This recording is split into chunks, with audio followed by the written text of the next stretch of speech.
యామ్యన్2 news ఛానల్కు స్వాగతం. 1,50,000 own అక్షరాలతో 1500 శివ-లింగాలతో శివుని చిత్రాన్ని గీసిన వెలుగోడువాసి చిత్రకారుడు. నంద్యాల జిల్లా వెలుగోడుకు చెందిన చిత్రకారుడు కళ్యాణ్ మహాశివరాత్రి పురస్కరించుకొని అద్భుత చిత్రాన్ని గీశారు. ఈ 4 సైజు పేపర్ పై బ్లాక్ పెన్నుతో 1,50,000 ఓం అక్షరాలు, 1500 శివలింగాలతో పరమశివుని రూపాన్ని ఆవిష్కరించారు. 6 గంటల పాటు శ్రమించి రూపొందించిన ఈ కళాఖండాన్ని పలువురు అభినందించారు.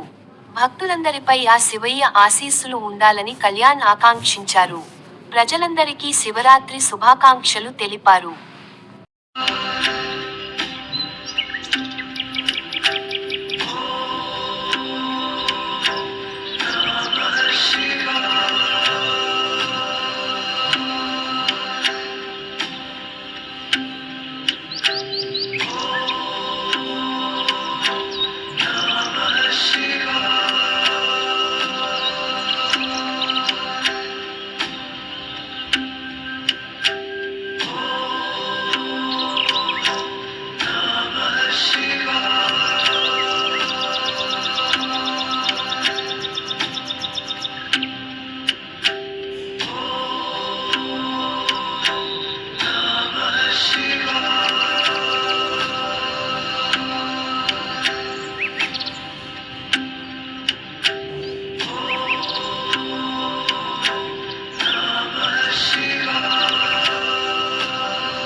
యామ్యన్ న్యూస్ ఛానల్ను సబ్స్క్రైబ్ చేయండి, లైక్ చేయండి.